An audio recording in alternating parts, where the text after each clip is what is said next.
I mean, I figured it's already out on Pirate Bay anyway. Oh. You know. Is it? Oh, bloody hell, I'm so sorry. Oh, you didn't know about that? It's like I 1 didn't. week. Jesus! 1 week before the DVD release. We're out on a science fiction convention, and I'm there, and I'm selling like 6 autographed DVDs, like, and telling everyone that buys one, I'm telling, thank you for supporting independent film. And I'm like, here's my film with my signature.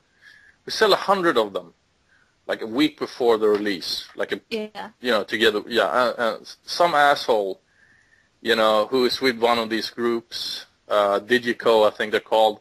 He goes online, he rips it and puts it online a week before release. It's like, who does that with an independent film? That's really cool. Yeah, obviously they have people at every science fiction convention, scanning for pre-releases and buy whatever and put them up and make a sport out of it, obviously.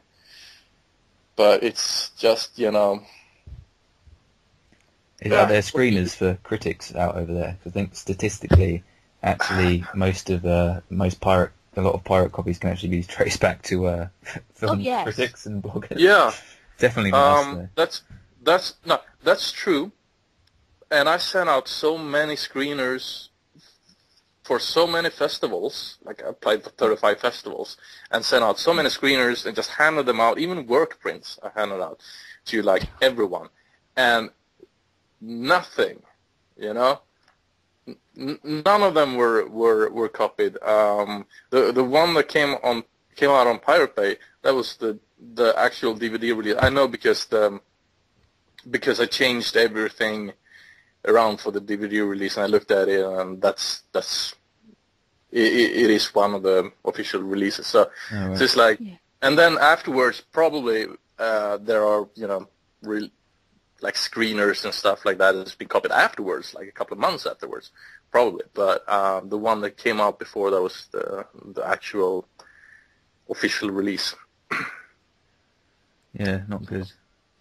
Yeah. So awful. Yeah. But I mean, the one thing that we can hope is that the more buzz that we can generate for you now, doing whatever we bloody well can, the more it's going to be that people actually buy into you as well and want to help you, because you're a lovely fella.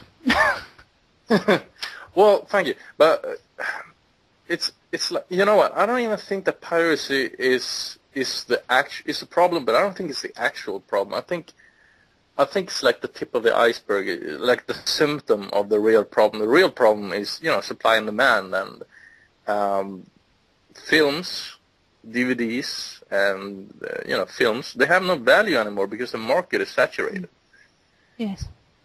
Every film that's been released for the past 15 years, every DVD copy released in the past 15 years, you can just put in your new Blu-ray player and play it. And you didn't have the problem when DVD came out and VHS got old. If Blu-ray and DVD were not compatible like that, we wouldn't have the same problem, I think. Yeah. It's just so sad because it's having such a knock-on impact on, you say, everything else in terms of, how people will pay for the films of the future. Because it just means that people are going to get so worried about putting money in anywhere, which is awful. Yeah, and look at the past 10 years. 10 years or so, the way piracy has risen and everything is, and prices have dropped, and at the same time, film studios are taking less and less chances. They're just more and more remakes, more and more franchises, more and more sequels. You have the 3D thing, you have the 48 frames per second thing. It's like whatever they can do, and that's I think that's a direct result from nobody paying for the films anymore. They have to do something, so they play it safe and they do remakes. Yeah, that's what I think. No, I think you're right, because they know that there's going to be a ready market there for them, because they've already pimped it out to the people anyways. People are going to be salivating and waiting for it. Yeah. Which is partly why I really like the idea of what you did with Marianne, because, as we'll go on to in a second, it's keying into a national consciousness. People are already there. The target market is already there. It's not a case that you've got kind of sell an idea in quite the same way, I wouldn't have thought, because it's how people live. Yeah. So, and right now... Yeah. Go for it, sorry. No, I was going to say that right now, like 2 weeks ago or 1 week ago, Netflix hit Sweden. Netflix streaming. And, and, you know, it's coming in hard, I think, all over Europe probably. And all the VOD sites that you could previously, you know, rent one viewing for, you know, you paid almost as much as you paid to buy a used DVD for one viewing. Now you know, that's you pay that fee every month, and you can watch the whole catalog for free how many times, you know, you want. And the whole VOD thing is in an uproar right now, and everything is changing, and you have no idea where things are going. We have a rental chain in Sweden called Hemmakväll, which is very similar to Blockbuster, and I'm sure they're shitting themselves because Blockbuster went back. And if I were them, I would, you know, talking about creating a VOD site very, very soon, or, you know, because DVDs are really gonna get it now. Yeah, Exactly.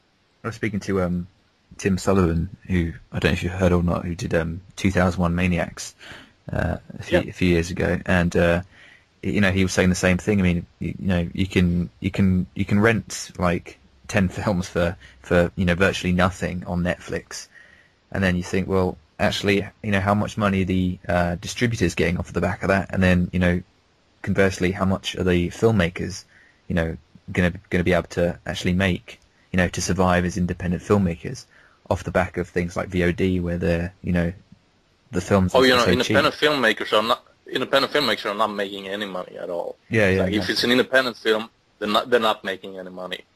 Like me, Marianne has been released in Sweden on DVD and on television, and on VOD, and I've made back 10% of what I paid to create the film. 10%. That's a lot of money I owe right now for the loan that I took. So it is like, if it's an independent film, nobody's making any money. And it's, and you know, the kind of money it takes to create a film.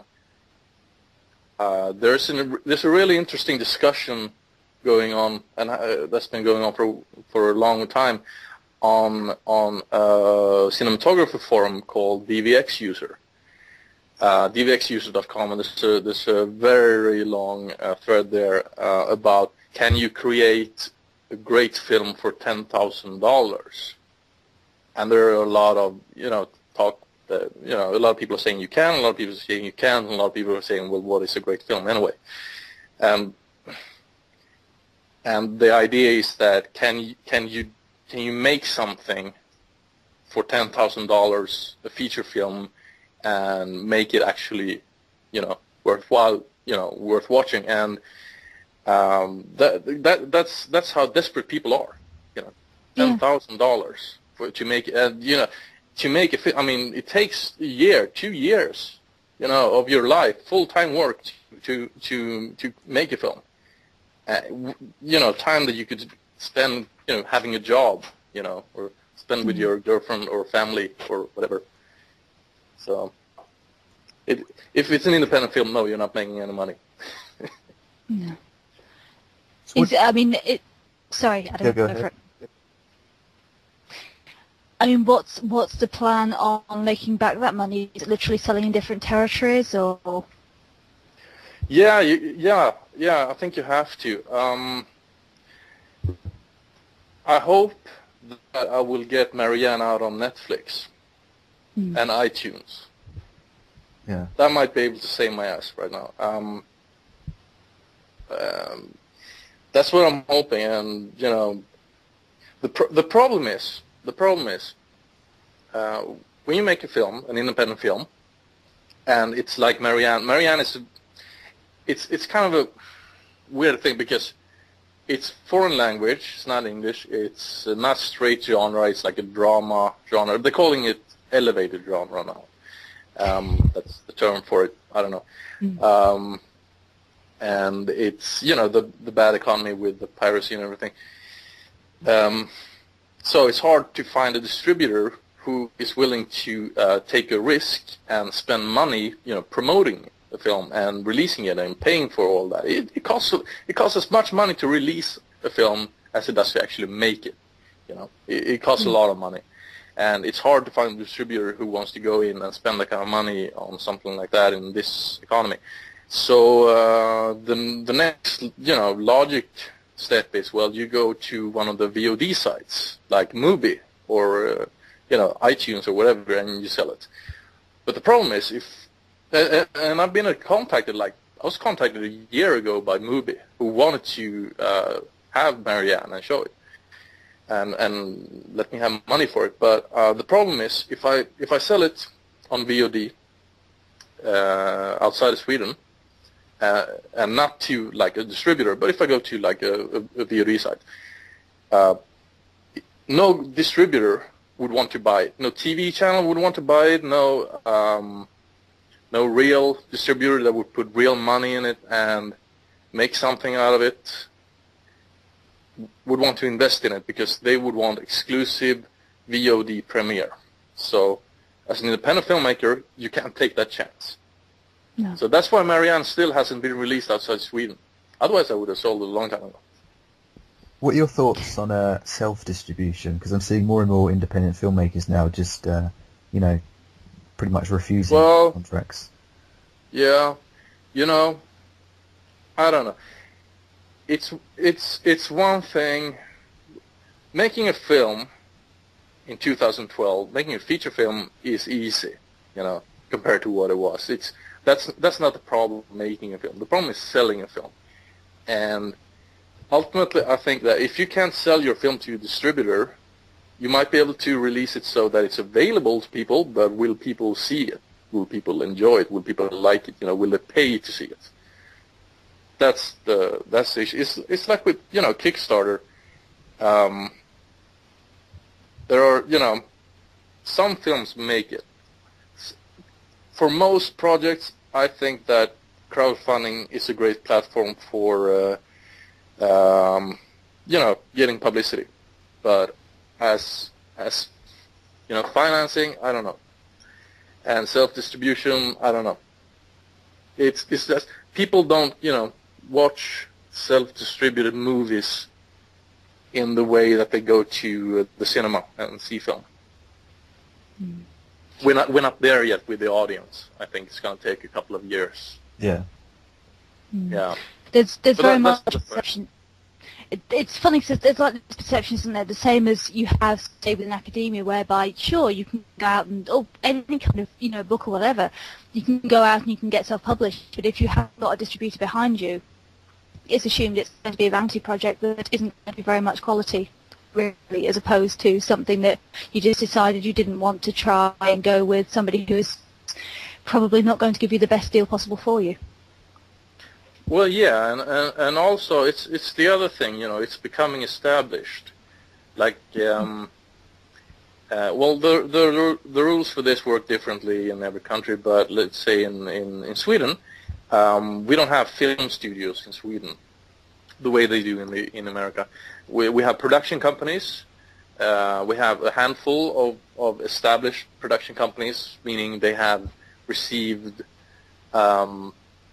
production money from the Swedish Film Institute before, and they have the distribution, and when they go make a film, they have everything, and they're well established. They're pretty big. Then we have, you know, the medium-sized ones and the smaller-sized ones and everything. They're called independent production companies. And in order to get money from the Swedish Film Institute, because that's the only way you can ever make a film in Sweden, basically. In order to get that money, you have to have already released the film that you have made, and you have to have sold it to a distributor. So you can't self-distribute; you wouldn't be established.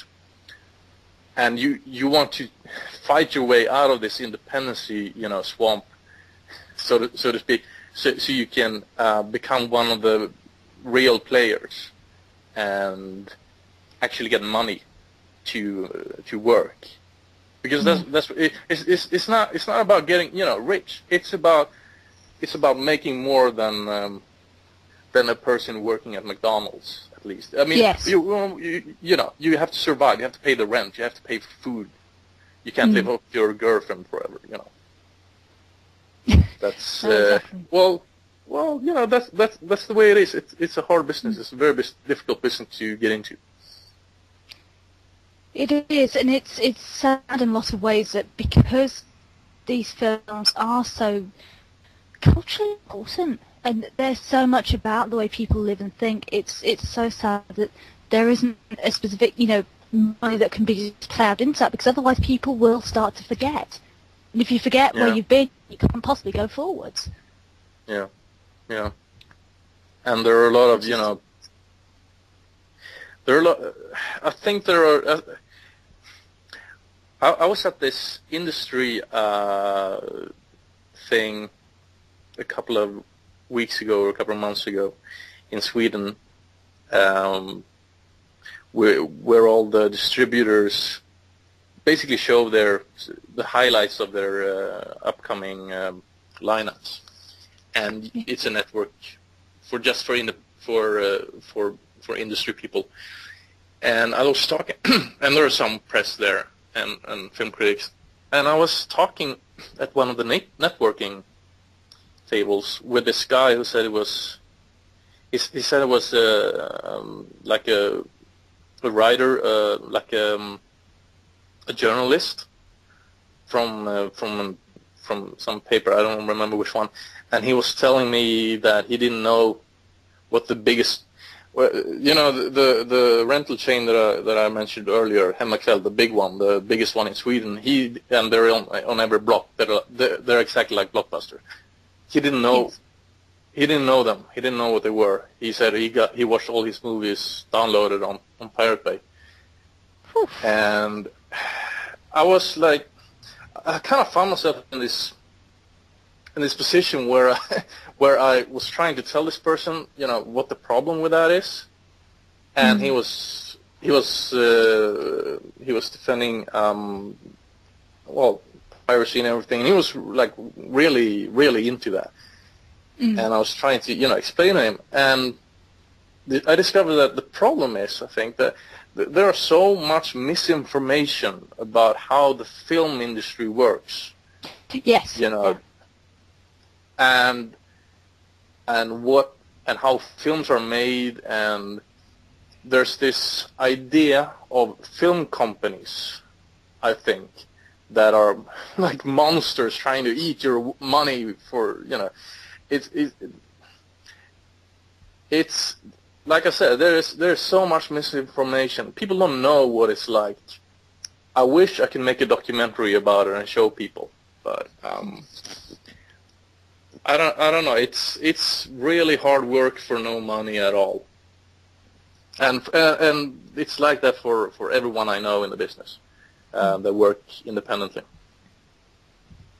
Yeah, I think that's exactly it. I mean, I've so many people have tried to defend film piracy to me, and they their excuses are always no matter how the kind of the size of the film, whether it's an independent film or not, that doesn't seem to occur to them, and they just think that the company behind it is some big Hollywood studio, and that they make enough money anyway.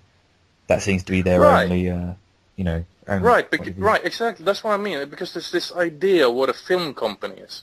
But I mean, there's no such thing as a film company. You have production companies, you have studios, you have distributors, you have suppliers, you have sales agents, you have, there's so many different types of companies doing so many different types of things that you can't really say the word film company, and because that doesn't say anything about what you're trying to say. And I'll be completely honest. Once upon a time, like a long time ago, I was probably one of those people too that kind of, they get seen if I download and I buy things myself. But I buy a lot of DVDs. I have a pretty big collection of DVDs, but still, when I look at it, most of them that I bought, these past 15 years are probably like used, like secondhand bought, or they're, and the thing that's also a problem, because when I buy a film from eBay or Amazon or like a flea market, the filmmaker still don't get any money from that. Yeah. Yeah. It's true, and I mean, I must be honest. I mean, that's how I get the vast majority of my DVDs, on the sheer basis of the fact that, realistically, when so many of these packages come out, they come out with seal books and all this kind of pretty inlays and all the rest of it. I have no use nor interest in these things a lot of the time. I want to see the film, not what some journalist I've never heard of is going to say about it. And so very rarely will I go out and buy something that is 15 times more than I may choose to pay elsewhere, because otherwise I can't access that. But it's a case of then, how is it marketed to the audience? Because so much, I mean, I was speaking to a distributor a couple of weeks ago who was saying he thought the only way forward for distribution and for the guys who put the things on the shelves to get their money back was to aim for the hardcore fans who will pay 50 quid for something with all the pretty bows on it. But instantly, by going for that group, you're going to exclude a lot of other people. Well, yeah.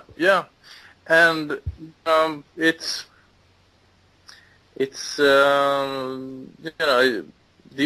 like when I made Marianne, when I shot the film in 2010. One of the things that I really wanted was to have a 35mm copy. I used to work as a projectionist. Nowadays, this year, a couple of months ago, the only actual real chain of movie theaters in Sweden, because there's only one basically, got rid of all their 35mm projectors. Yeah, like all of them. They threw them away. Oh, like, what? Oh my God. Yeah, like every one of them almost. I know a friend of mine managed to save one actually, but threw them out. They just threw them out. They saved, I think, maybe 2 or 3 70mm projectors for some reason, but they just changed them all out for new digital ones, and I understand that. I totally understand that, because I don't know if you know what's happening in the U.S. at the moment, but from what I hear, the studios are pretty much getting rid of all their 35mm copies, and they're like destroying them, all of them, the classics, to like Gone with the Wind, like that kind of, the classics. What? They're getting rid of the 35mm copies. Is what I hear, because they want to store everything digitally. Obviously, the problem being that digital storage on hard drive. Anyone who's ever owned a hard drive will tell you that this is not a good idea. You can store a 35mm copy in a vault somewhere, and it'll stay there for decades. It'll stay there for a very long time, and it'll be fine if it's cold. But a hard drive that's not connected, that's not used, hard drives are going to fail. So, there are a lot of crazy stuff going on right now with 35mm. And I know that next time I make a film, getting a 35mm print is not going to be an option. In fact, I don't even know if getting a DVD release is going to be an option the way VOD is coming forward. Maybe not even Blu-ray. Blu-ray, I don't know. I hope Blu-ray will stay. I hope the license fee for releasing the film on Blu-ray will go away, because the license fee is really, really high. And you have to pay the same fee whether you're releasing Harry Potter or Marianne. It's the same fee. That's why Marianne isn't out on Blu-ray. I just couldn't afford to do it. Yeah.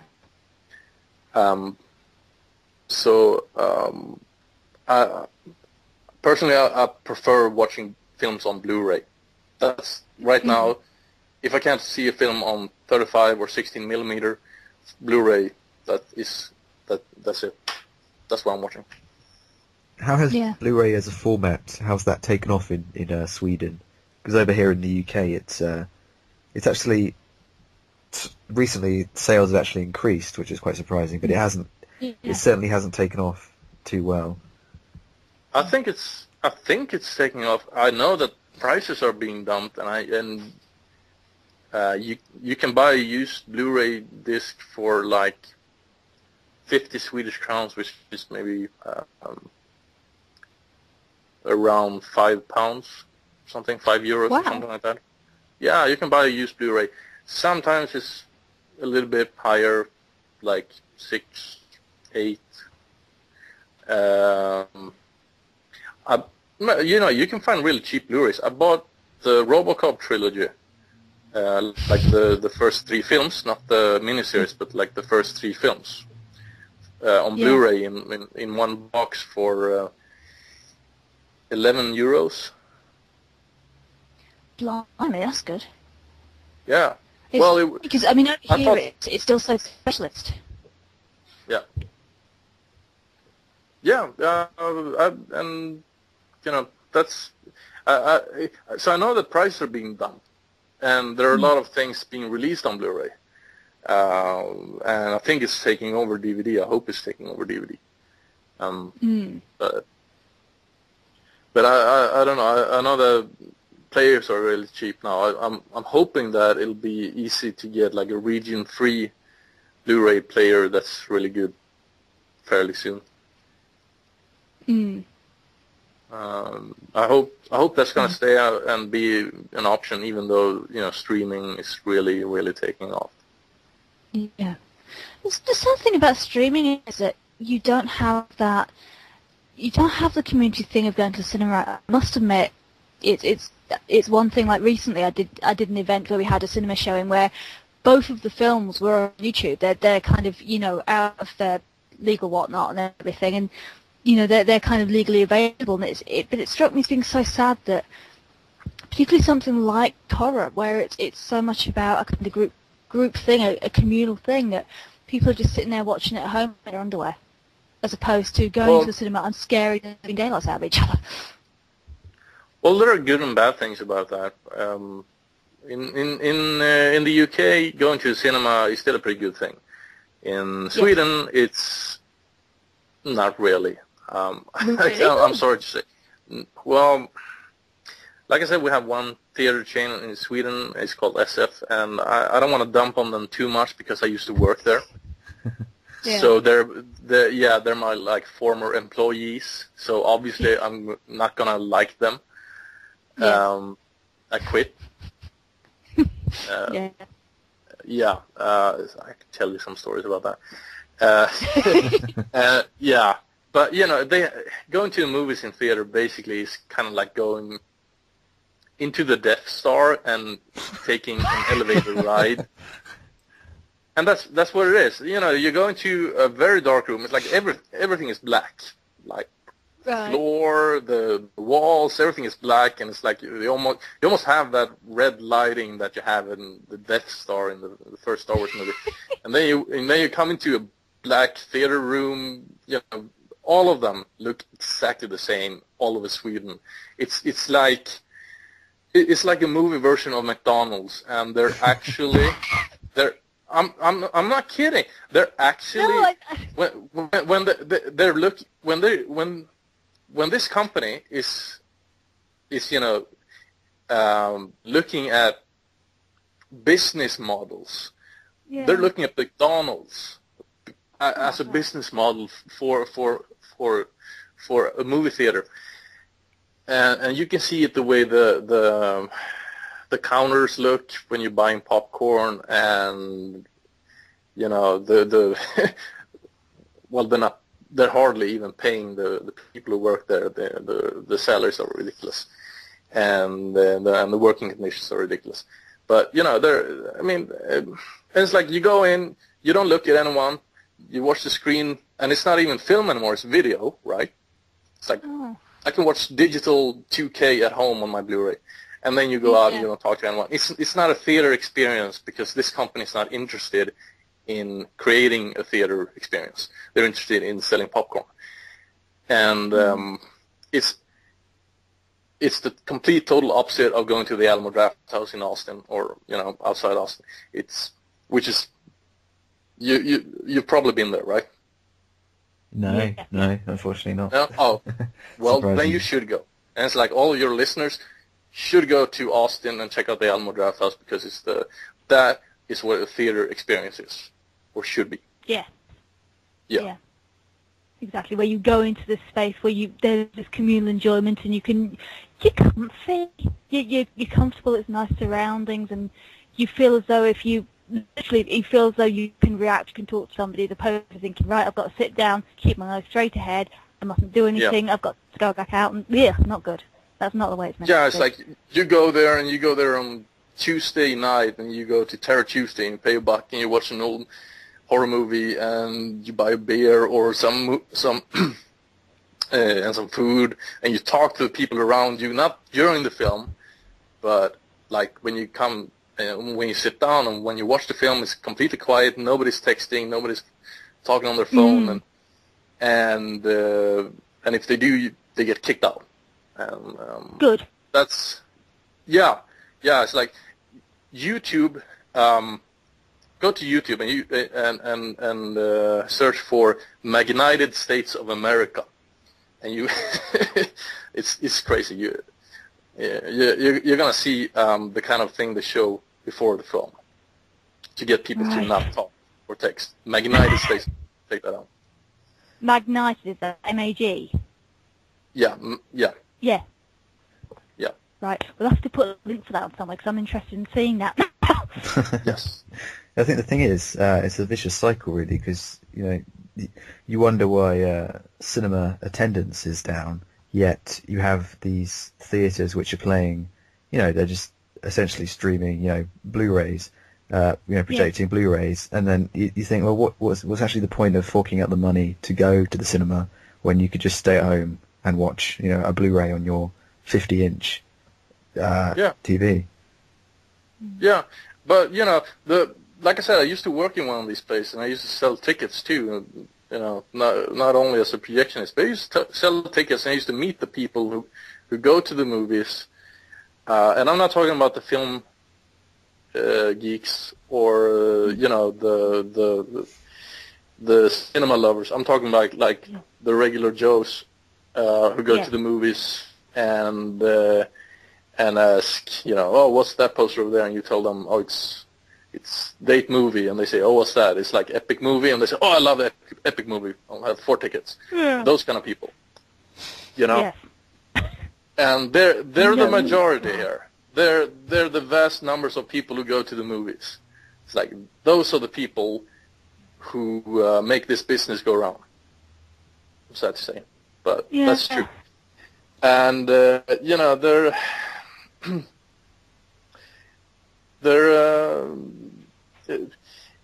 I don't know. Cinema experience is not what it used to be. Maybe.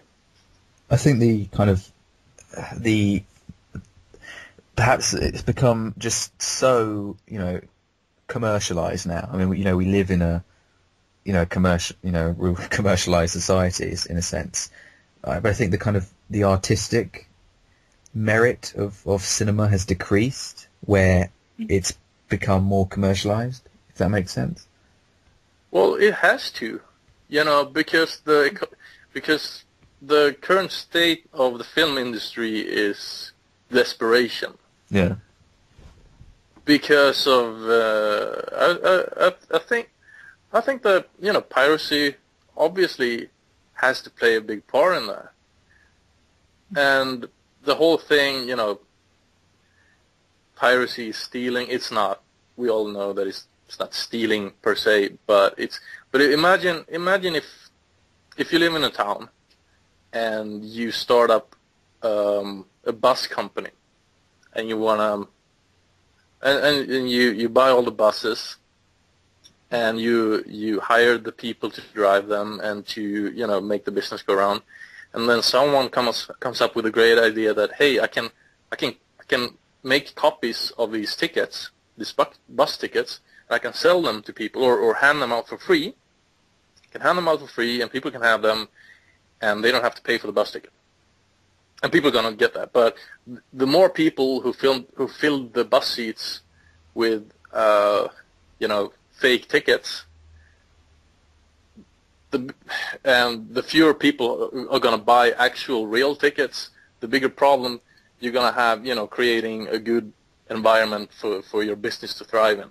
And if you want the film industry that's thriving and making, you know, quality, if there's such a thing as quality film, I don't even know that.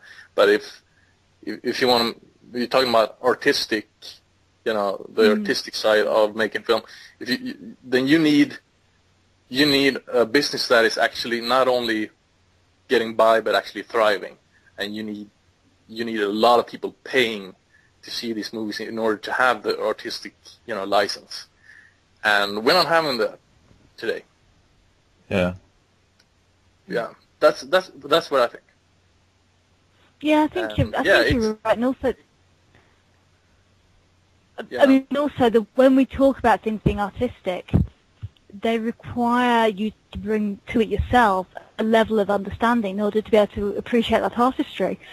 And what seems to be happening is more and more when we get to a stage where the ability to appreciate the art of film as opposed to just a good story, but, you know, cinematography and all these other aspects are increasingly becoming something that, you know, it's almost uncool to appreciate. It's okay to like an actor if they're hot, but not if they're not necessarily good. Well, yeah. You know what? My new thing, I tell people this, my new thing is that there are no bad movies.